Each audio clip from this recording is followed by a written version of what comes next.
Hi everyone. तो क्या आपने भी अपना असेसमेंट ईयर 24-25 का आईटीआर फाइल कर दिया है? यदि नहीं किया है तो रुकिए।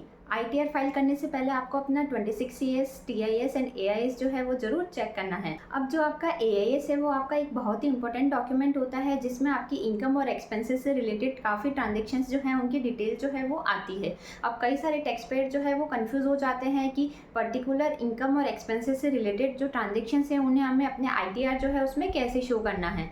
तो hi everyone, this is C Deepika Jain here and welcome back to my YouTube channel. तो आज की इस वीडियो में मैं आपके साथ डिस्कस करने वाली हूँ ऐसे कौन कौन से आइटम हैं जो कि आपकी एआईएस जो है उसमें शो होते हैं और जो आपको अपना आईटीआर फाइल करते समय स्पेसिफिकली ध्यान में रखने हैं।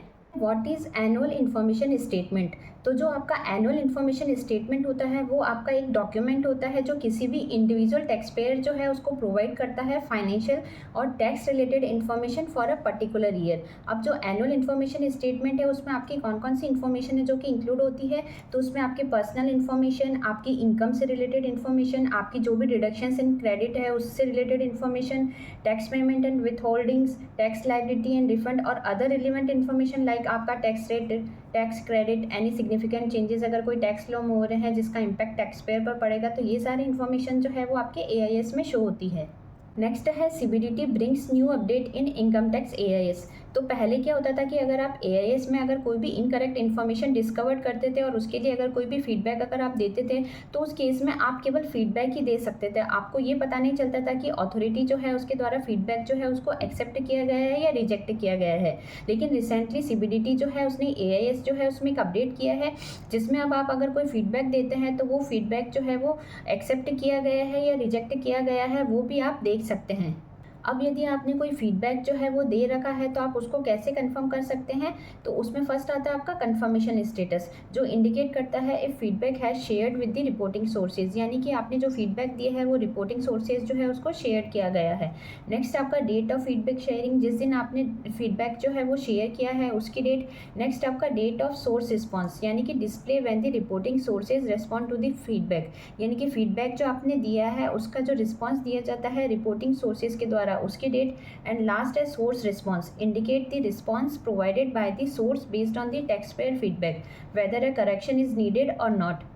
अब मान लो यदि आपके जो एआईएस है उसमें अगर कोई इन्फॉर्मेशन है वो करेक्ट आ रही है और आपसे रिलेटेड है तब तो ठीक है, लेकिन अगर आपको लगता है कि वो इन्फॉर्मेशन आपसे रिलेटेड नहीं है तो आप फीडबैक जो है वो दे सकते हैं। अब आपके पास फीडबैक जो है उसके कई सारे ऑप्शन जो है वो अवेलेबल है। तो फर्स्ट है इन्फॉर्मेशन इज़ करेक्ट, यदि आपकी इन्फॉर्मेशन करेक्ट है तो आपको कोई फीडबैक नहीं देना है। नेक्स्ट है information is not fully correct, information given is partially correct and partially incorrect, then select this option and feed the correct information. Next है आपका information relates to other PAN and year. तो अब मान लो यदि कोई information जो दे रखी है वो आपके पैन नंबर से रिलेटेड नहीं है तो आपको ये ऑप्शन सेलेक्ट करना है और वहाँ पे आपको अपना करेक्ट नेम और पैन नंबर जो है वो एंटर करना है। नेक्स्ट है इन्फॉर्मेशन इज डुप्लीकेट या फिर included in other information. If information is doubly shown in AIS और shown in other information then select this option. यदि आपकी कोई इनकम है जो कि डबल टाइम एआईएस जो है उसमें शो हो रही है तो आप फिर इस ऑप्शन को सेलेक्ट कर सकते हैं। एंड लास्ट है information is denied. If information show in AIS is not related to tax payer then this option is selected. Next है आपका what are the different type of information shown in AIS. तो आपका जो AIS होता है वो दो part जो है उसमें डिवाइड होता है, पार्ट ए और पार्ट बी। अब जो पार्ट ए होता है उसमें आपकी जो पर्सनल इन्फॉर्मेशन है वो आती है जिसमें आपका पैन नंबर, आधार नंबर, आपका नाम, डेट ऑफ बर्थ, अगर कंपनी है तो इनकॉर्पोरेशन और फॉर्मेशन की date, mobile number, email address और टैक्स पेयर का एड्रेस। अब आपका जो पार्ट बी होता है वो आपका 5 कैटेगरी जो है उसमें डिवाइड होता है, जिसमें फर्स्ट है आपका टीडीएस एंड टीसीएस इन्फॉर्मेशन। तो यहाँ पे अगर किसी टैक्स पेयर का कोई टीडीएस या टीसीएस डिडक्ट हुआ है या कलेक्ट हुआ है तो उससे रिलेटेड सारी इन्फॉर्मेशन जो है वो आपकी इस कैटेगरी में आती है। नेक्स्ट आपका है एसएफटी इन्फॉर्मेशन। तो इसमें अगर आपके द्वारा जो भी फाइनेंशियल ट्रांजेक्शन्स किए जाते हैं during the particular financial year तो वो सारे ट्रांजेक्शन जो है वो आपके एसएफटी इन्फॉर्मेशन जो है उसमें आते हैं। नेक्स्ट है आपका टैक्स पेमेंट। तो यदि टैक्स पेयर के द्वारा कोई भी एडवांस टैक्स का, सेल्फ असेसमेंट टैक्स का पेमेंट किया जाता है तो वो आपका इस कैटेगरी में आता है। नेक्स्ट है आपका डिमांड एंड रिफंड। तो यदि किसी टैक्स पेयर जो है उसकी कोई डिमांड आ रही है या उसका कोई रिफंड आ रहा है तो वो इस कैटेगरी में शो होता है। नेक्स्ट है अदर इन्फॉर्मेशन। तो इस कैटेगरी जो है उसमें आपकी अदर सोर्सेज से रिलेटेड जो इन्फॉर्मेशन होती है वो आती है। आपका जैसे इंटरेस्ट ऑन रिफंड हो गया या आउटवर्ड फॉरेन रेमिटेंस हो गया या परचेज ऑफ फॉरेन करेंसी हो गया एक्सेट्रा। तो अब जो AIS है उसमें आपके दो तरह के ट्रांजेक्शन्स जो है वो शो होते हैं। उसमें फर्स्ट है आपके SFT और सेकंड है TDS एंड TCS।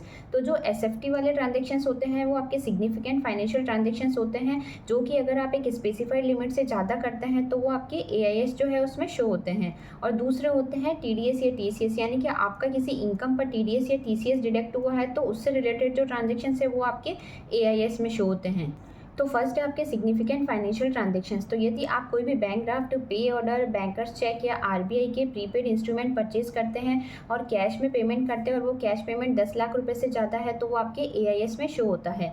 नेक्स्ट है यदि आप सेविंग बैंक अकाउंट जो है उसमें पूरे साल में 10 लाख रुपये से ज़्यादा का डिपॉजिट कराते हैं, या फिर आप अपने करंट अकाउंट जो है उसमें 50 लाख रुपये से ज़्यादा का डिपॉजिट कराते हैं या विड्रॉल करते हैं, तो ये ट्रांजेक्शन जो है वो भी आपके AIS में शो होते हैं।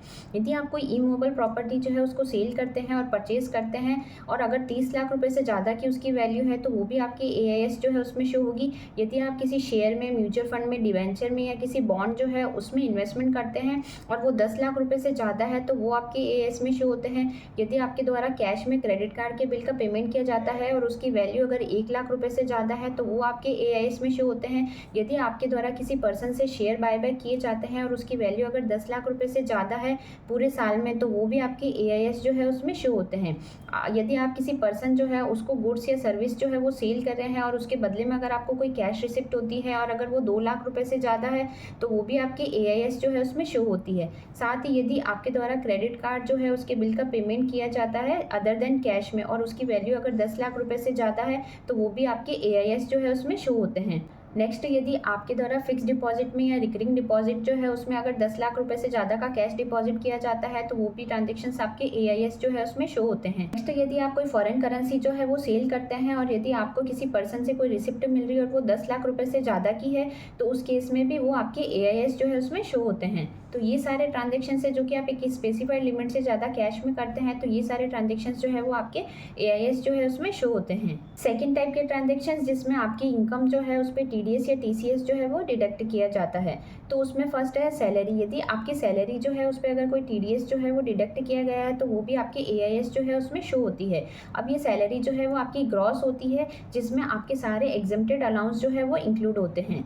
नेक्स्ट है आपका रेंट रिसीव्ड। तो यदि आपको भी कोई रेंटल इनकम जो है वो रिसीव्ड हो रही है और वो पर मंथ 50,000 रुपये से ज़्यादा है, या फिर आपने कोई रेंट पे लैंड, बिल्डिंग या प्लांट एंड मशीनरी दे रखी है और उस पर अगर कोई TDS जो है वो डिडक्ट किया गया है तो वो इनकम जो है वो भी आपकी AIS जो है उसमें शो होती है।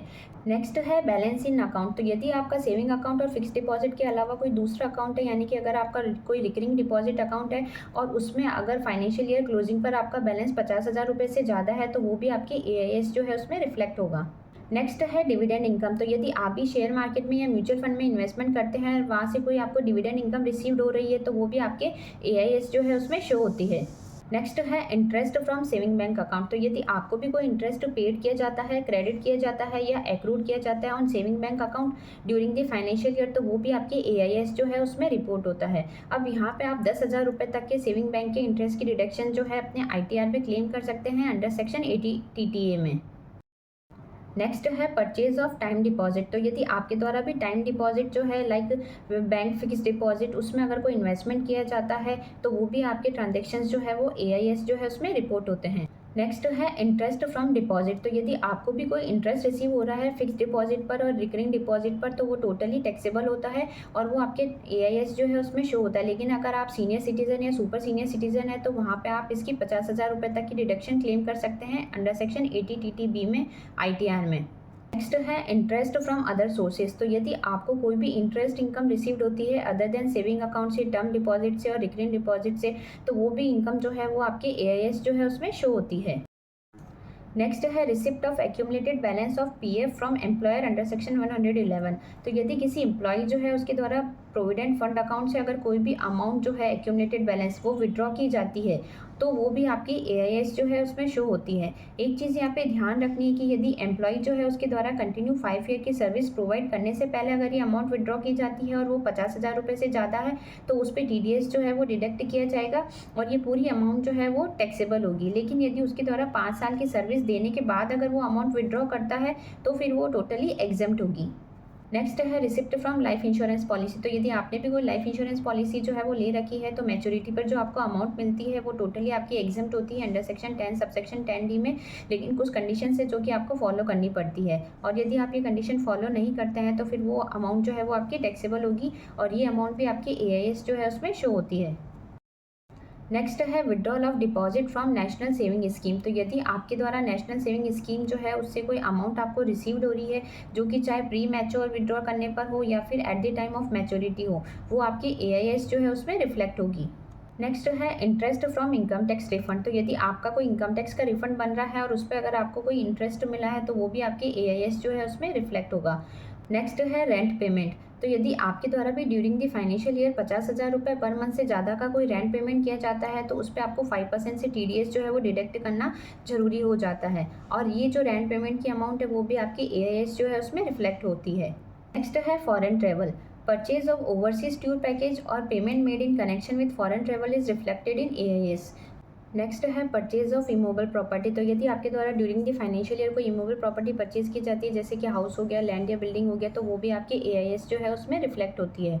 नेक्स्ट है receipt from transfer of immovable property. यदि आपके द्वारा कोई इमूवेबल प्रॉपर्टी जो है उसको ट्रांसफर किया जाता है और उससे अगर कोई अमाउंट जो है वो आपको रिसीव हो रही है तो वो भी आपके AIS जो है उसमें शो होती है, और यदि वो अमाउंट अगर 50 लाख रुपये से ज़्यादा है तो उस केस में उस पर TDS जो है वो भी डिडक्ट किया जाता है। नेक्स्ट है रिसिप्ट ऑफ फॉरेन रेमिटेंस। तो यदि किसी नॉन रेजिडेंट जो है उसको अगर कोई भी अमाउंट रिसीव्ड हो रही है रिलेटेड टू रॉयल्टी और फीस फॉर टेक्निकल सर्विस तो वो भी AIS जो है उसमें रिपोर्ट होती है।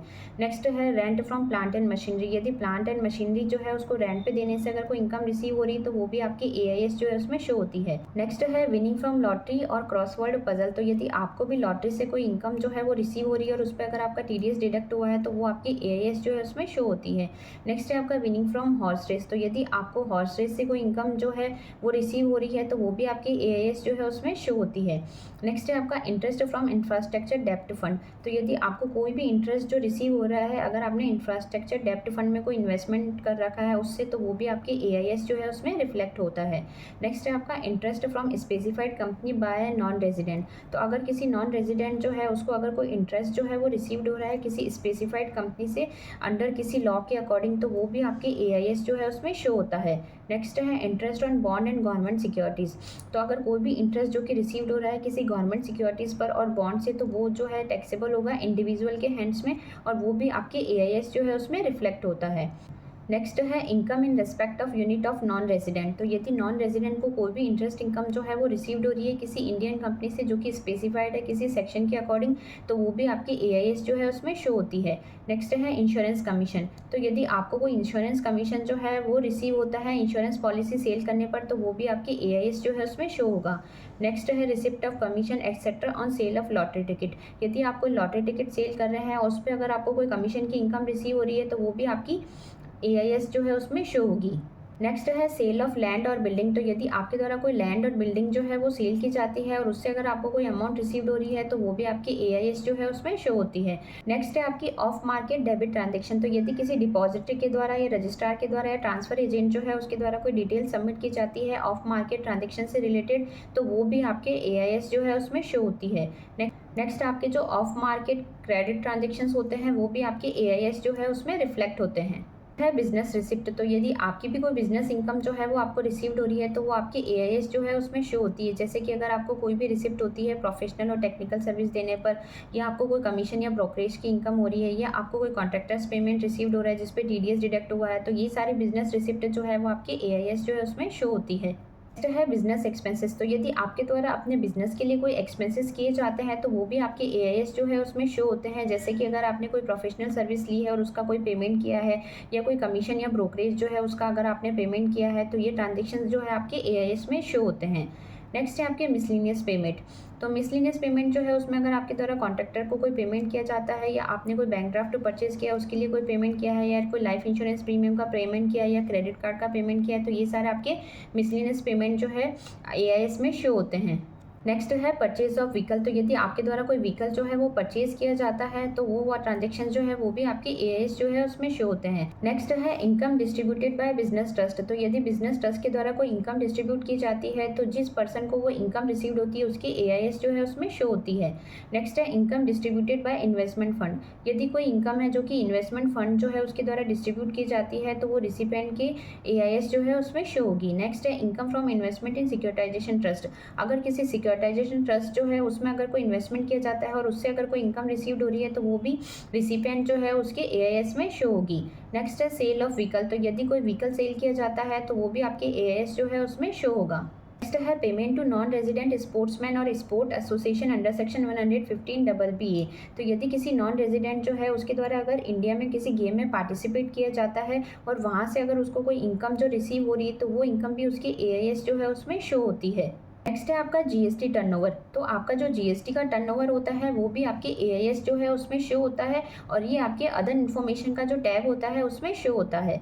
नेक्स्ट है जीएसटी परचेज। तो यदि आपकी कोई जीएसटी की परचेज है तो वो भी आपके एआईएस जो है उसमें शो होती है। नेक्स्ट है डोनेशन रिसीव्ड। तो यदि आपके द्वारा ड्यूरिंग द फाइनेंशियल ईयर कोई डोनेशन जो है वो रिसीव किया गया है तो वो भी आपके एआईएस में शो होगा। नेक्स्ट है विनिंग फ्रॉम ऑनलाइन गेम्स। तो यदि आपके द्वारा कोई ऑनलाइन गेम जो है वो खेला जाता है जैसे कि ड्रीम11, रम्मी हो गया, माई सर्किल हो गया, तो इससे जो भी आपको इनकम रिसीव्ड हो रही है वो भी आपके एआईएस जो है उसमें शो होती है। नेक्स्ट है कैश डिपॉजिट। तो यदि आपके द्वारा ड्यूरिंग द फाइनेंशियल ईयर एक स्पेसिफाइड लिमिट से ज़्यादा कैश डिपॉजिट किया जाता है बैंक में तो वो ट्रांजेक्शन भी आपके एआईएस में शो होते हैं। नेक्स्ट है कैश विड्रॉल। तो यदि आपके द्वारा एक स्पेसिफाइड लिमिट से ज़्यादा की कोई कैश है जो कि विड्रॉल की जाती है ड्यूरिंग द फाइनेंशियल ईयर तो वो भी आपकी एआईएस जो है उसमें शो होती है। नेक्स्ट है कैश पेमेंट। तो यदि आपके द्वारा कोई सर्विस जो है वो ली जाती है और उसका पेमेंट अगर आप कैश में करते हैं और वो अगर एक स्पेसिफाइड लिमिट से ज़्यादा है तो वो भी आपके एआईएस जो है उसमें शो होता है। नेक्स्ट है आपका डेबिट एंड क्रेडिट कार्ड। तो इसमें अगर आपकी कोई भी इन्फॉर्मेशन जो कि pertaining to application for issuance of debit card and credit card is reported in form 61 where PAN is not furnished by the transaction party, तो वो ट्रांजेक्शन जो है वो भी आपके एआईएस जो है उसमें रिपोर्ट किए जाते हैं।